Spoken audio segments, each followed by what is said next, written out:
យីបងប្អូនអរគ្នាមានព័ត៌មានដ៏ហួសចិត្តនឹងគួរឲ្យស្អប់ខ្លាំងមែនទែនតកតងពីប្រទេសសៀមវាជួញដូរគ្រឿងញៀនប៉ុន្តែវាយក3អង្គខ្មែរយើងយកទៅច្រកគ្រឿងញៀននឹងដើម្បីបន្លំនិងបំផ្លាញកេរ្តិ៍ឈ្មោះខ្មែរយើងរឿងនេះគឺបានកើតឡើងនៅក្នុងប្រទេសឥណ្ឌូនេស៊ីដែលអាជ្ញាធរឥណ្ឌូនេស៊ីបានរឹបអូសប្រភេទថ្នាំកេតាមីនចំនួន 1.3 តោនដែលបានដឹកចេញពីប្រទេសថៃតែអ្វីដែលគួរឲ្យហួសនិស្ស័យនោះគឺវាបានយកអាបេអង្គដែលមានអក្សរខ្មែរយើងនឹងយកទៅច្រកគ្រឿងញៀន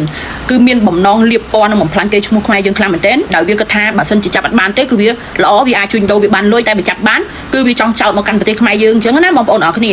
រឿងនេះគឺបានកើតឡើងកាលពីថ្ងៃទី6 ខែសីហាឆ្នាំ2026យើងនឹងដោយអាជ្ញាធរឥណ្ឌូនេស៊ីលោកស៊ូយូឌីអារីអូសេតូប្រធានទីភ្នាក់ងារប្រឆាំងគ្រឿងញៀនជាតិបាននិយាយថាអាជ្ញាធរបានទទួលព័ត៌មានស៊ើបការសម្ងាត់កាលពីខែកុម្ភៈថានាវា MV Kingston នឹងដឹកទំនិញដំណើរទៅទិសខាងកើតពីថៃឆ្ពោះទៅឥណ្ឌូនេស៊ីជាមួយនឹងទំនិញគួរឲ្យសង្ស័យដែលជំរុញឲ្យមានការឃ្លាំមើលយ៉ាងយកចិត្តទុកដាក់អស់រយៈពេលជាច្រើនខែលោកបានបន្តទៀតថានាវាចម្បាំងកងទ័ពទឹកមួយគ្រឿងបានស្ទាក់ចាប់នាវានេះនៅថ្ងៃទី6 ខែសីហាឆ្នាំ2026យើងហ្នឹងនៅពេលដែលនាវានឹងបានចូលទៅដល់ទឹកដីឥណ្ឌូនេស៊ីលោកស៊ូយូឌីបានប្រាប់សន្និសីទសារព័ត៌មាននៅលើកោះបាតាំប្រទេសឥណ្ឌូនេស៊ីនៅថ្ងៃទី9 ខែសីហាថានៅថ្ងៃទី7 ខែសីហាក្រុមចម្រុះបានរកឃើញថង់ចំនួន65ជាថង់អង្គរដែលមានអក្សរខ្មែរដែលលាក់ទុកនៅក្នុងនាវានោះបន្ទាប់មកការធ្វើតេស្តវត្ថុទាំងនោះត្រូវបានគេដឹងថាមានការទុកសារធាតុកេតាអ៊ីនហើយចំនួនទំនិញដែលរឹបអូសបាននោះគឺមានចំនួន 1.3 តោនដែលមានតម្លៃប្រហែល2.0 ពាន់លានរូពីបើគិតជាលុយដុល្លារសង្ហបុរីគឺប្រហែលជា149លានដុល្លារសង្ហបុរីសាហាវខ្លាំងមែនទែនប៉ុន្តែអាជ្ញាធរគេក៏នៅតែតាមស៊ើបអង្កេតស្វែងរកប្រភពដែរណាបងប្អូនណាដោយសារតែគេចង់ដឹងថាអ្នកដែលដឹកចេញហ្នឹងជាអ្នកណាជាអ្នកចាំទទួលអញ្ចឹងណាបងប្អូនគេក៏បានបញ្ជាក់ទៀតថាការរឹបអូសកាលពី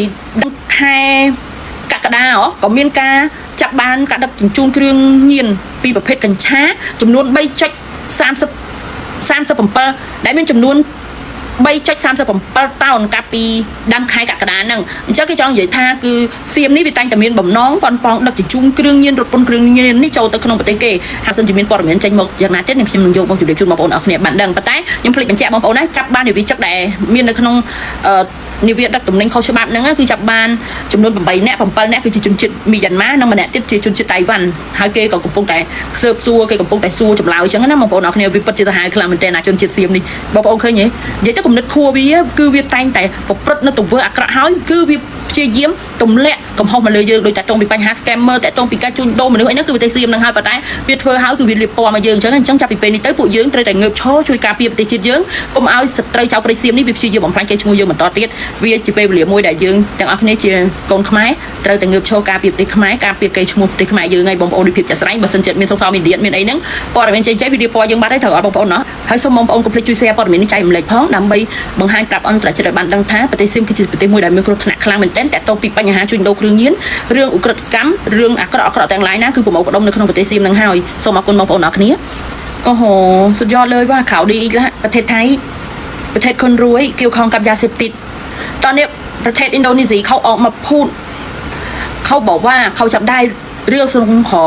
ของประเทศไทยที่มีการส่งยาเสพติดเข้าประเทศอินโดนีเซียแต่ที่น่าเลือเชื่อนั้นน่ะมึงเอากระสอบขาวที่มีอักษรเขมรไปใส่ยาเสพติดสุดยอดว่ะสันดานพวกมึงเนี่ย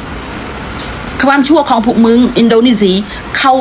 ได้ข่าวมาตั้งนานแล้วตั้งแต่เดือน2เขาได้ข่าวว่าพวกมึงจะส่งยาเสพติดขนาดใหญ่เข้าประเทศเขาแต่ที่เขาไม่น่าเชื่อนั้นน่ะคือพวกมึงเอากระสอบข่าวที่มีชื่อประเทศกูเนี่ยไปเกี่ยวของ